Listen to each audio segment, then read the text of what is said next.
24 సంవత్సరాల క్రితం ఈ లోకానికి దిగి వచ్చినాడు. అంత గొప్ప దేవుడు ఎందుకు ఈ లోకానికి దిగి వచ్చాడు? ఎప్పుడైనా ఆలోచించారా? నిదానించి పరీక్షించారా? మీకేమైనా అవగాహన ఉన్నదా? భూమి మీద ఉన్న మానవులందరూ నశించిపోతున్నారు. ఏ భేదము లేదు. అందరూ పాపము చేసి దేవుడు అనుగ్రహించే మహిమను పొందలేకపోతున్నారని బైబిల్ తెలియజేస్తా ఉంది. ఇలాంటి దేవుడిచ్చే మహిమను దేవుని కృపకు మానవుడు దూరం అయిపోయినాడు, అవిధేయుడైపోయినాడు. ఆజ్ఞను అతిక్రమించి దేవుని మాటను ఉల్లంఘించి తన సొంత విధానములో మానవుడు ప్రయాణం చేస్తున్నాడు. తన సొంతంగా మార్గాన్ని ఏర్పాటు చేసుకున్నాడు.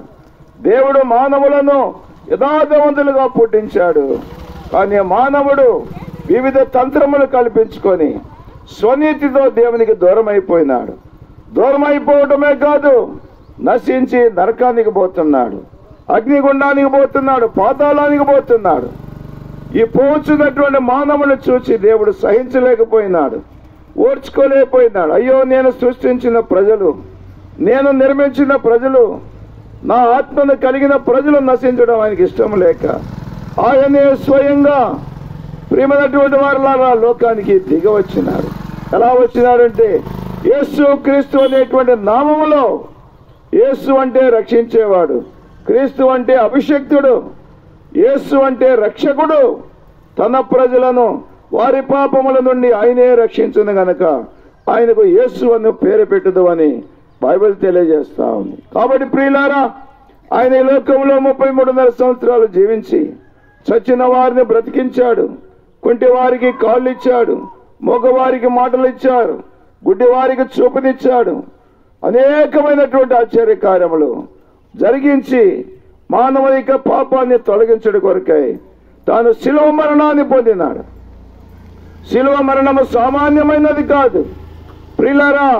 ఆ శిలువ దినాలలో భయంకరమైనటువంటి దుర్మార్గపు పనులు చేసిన వారికి శిలువ మీద చంపేసేవాళ్ళు.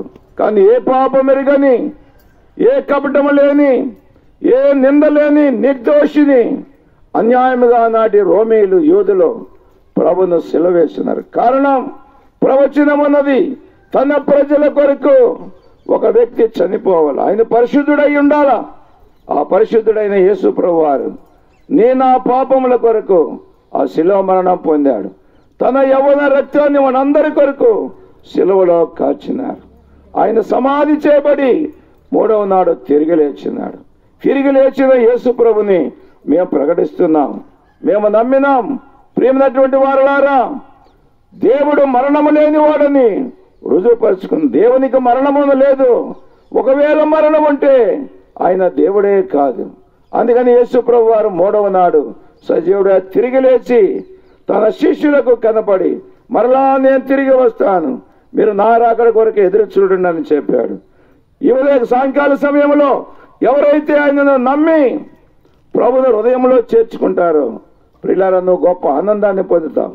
ఎందుకంటే నీ హృదయము మోసకరమైనది, అది ఘోరమైన వ్యాధి కలిగినది. దానిని ఎవరు కూడా గ్రహించలేరు. నీ భార్య గ్రహించలేదు, నీ భర్త గ్రహించలేడు, నీ పిల్లలు గ్రహించలేరు. అంత మోసకరమైన హృదయాన్ని ప్రభువు యేసుక్రీస్తు వారిని నువ్వు అంగీకరిస్తే, ఆయన రక్తంలో విశ్వాసంతో కడుక్కుంటే నువ్వు శుద్ధుడు అవుతావు, పరిశుద్ధుడు అవుతావు, దేవుని కుమారుడు అవుతావు. ఈ సాయంకాలం మేమందరం అలాగే దేవుని పిల్లలమైనాం.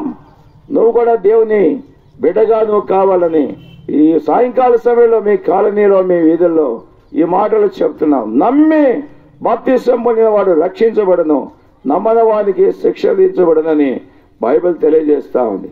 సూక్ష్మములో మోక్షం కేవలం నమ్ముడు ద్వారా, ఉచితముగా పరలోకం. ప్రియులారా, ఉచితముగా ఈ దినాన భూమి మీద ఏది మనకు దొరకటం లేదు, అన్నిటికీ డబ్బులు పెట్టాల్సిందే.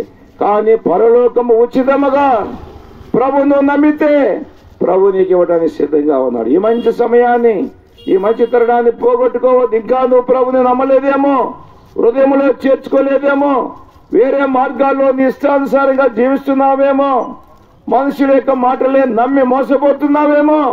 ఓ మోసపోతున్న మానవుడా, మతమత్తులో ఉన్న మానవుడా, కులమత్తులో ఉన్న మానవుడా, ఈ సాయంకాలం ప్రభు యేసు ప్రభుని హృదయంలో చేర్చుకో. అప్పుడు నీవునో నీటి వారునో గొప్ప మేలు పొందుదురు. మేము ముందుకు వెళ్తున్నాం, మీ కొరకు ప్రార్థన చేసి ముందుకు వెళ్దాం. పరలోకమందున్న మా తండ్రి, ఈ సాయంకాల సమయంలో అంబేద్కర్ కాలనీ వీధుల్లో నీ రాజ్య సువార్త ప్రకటించాం. చేయబడిన పరిచయం మీరు దీవించండి. చెప్పబడిన మాటలను మీరు అంగీకరించి నీ పిల్లలను రక్షించి మీరు మహిమ పొందండి. సాయంకాలం మీ దాసుడు వెంకటేశ్వరరావు అన్న మద్దాలు వెంకటేశ్వరరావు ఇంట్లో సువార్త కూడుకున్నది. నీ పిల్లలను సమకూర్చండి, మహిమ మీరు పొందండి. యేసు నామములో ప్రార్థిస్తున్నాము తండ్రి, ఆమేన్. బోలో యేసు.